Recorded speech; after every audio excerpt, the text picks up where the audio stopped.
ব্রাহ্মণবাড়িয়ার সরাইল উপজেলা স্বাস্থ্য কমপ্লেক্সের ১০ কোটি টাকার বহুতল ভবনের নির্মাণ কাজ বন্ধ হয়ে পড়ে আছে দীর্ঘদিন। ঠিকাদারি প্রতিষ্ঠান অঙ্কুর ট্রেডার্স ২০২২ সালের শেষের দিকে কাজ শুরু করলেও প্রায় ৩ বছর পার হলেও এখনও ২৫% বেশি কাজ শেষ হয়নি। সরকারের বিনামূল্যে চিকিৎসা পাওয়া উপজেলা পর্যায়ের একমাত্র সরকারি হাসপাতালটি এখন কার্যত রোগীদের দুঃস্বপ্নে পরিণত হয়েছে। ৫০ শয্যা বিশিষ্ট সরাইল উপজেলা স্বাস্থ্য কমপ্লেক্সে ভবন সংকটের কারণে রোগীরা গাদাগাদি করে চিকিৎসা নিচ্ছেন। গর্ভবতী মায়েদের কক্ষে, করিডোরে, এমনকি প্রশাসনিক ভবনের বারান্দায়ও রোগীদের রাত কাটাতে হচ্ছে। আমরা অবহেলিত ও অনাকাঙ্ক্ষিতভাবে আমরা কষ্ট করতেছি স্বাস্থ্যসেবার দিক দিয়ে, যেহেতু অনেক দিন ধরে পাশের বিল্ডিং পড়ে রয়েছে, এটাতে কোনো কার্যক্রম নাই এবং ওনার কোনো ডেভেলপমেন্ট নাই, এতে আমরা অনেক অসুবিধা হইতেছে।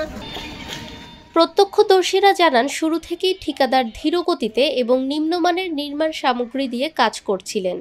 এলাকাবাসীর দাবি, রাজনৈতিক প্রভাব ও অনিয়মের কারণে ঠিকাদারকে কেউ কিছু বলতে পারেননি।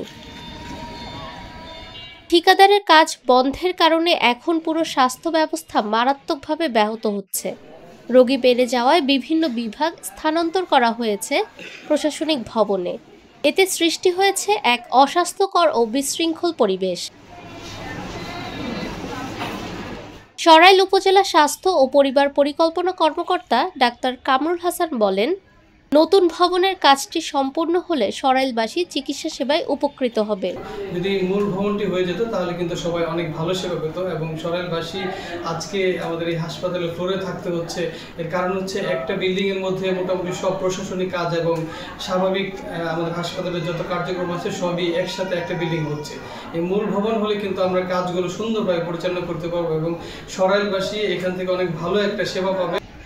ব্রাহ্মণবাড়িয়ার সিভিল সার্জন ডাক্তার নোমান মিয়া বলেন, সরাইল এলাকার জনগণকে সঠিক স্বাস্থ্যসেবা দেওয়ার জন্য হাসপাতালের ওই ভবনটি নির্মাণ করা জরুরি। আমরা ব্রাহ্মণবাড়িয়া স্বাস্থ্য বিভাগের পক্ষ থেকে বারবার আমাদের কর্তৃপক্ষকে আমরা অবহিত করেছি, ওই এলাকার জনগণের সঠিক স্বাস্থ্যসেবা দিতে হলে হাসপাতালটি নির্মাণ জরুরি।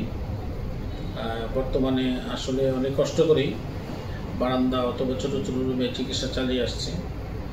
জনগণের দাবি যত দ্রুততার সাথে কাজটি শেষ করা যায়।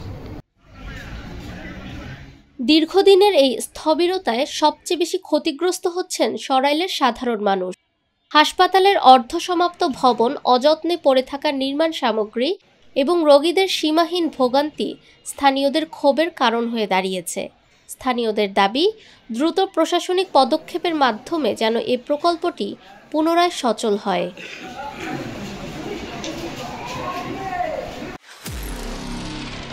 নিরপেক্ষ, সত্য প্রকাশে আপোষহীন।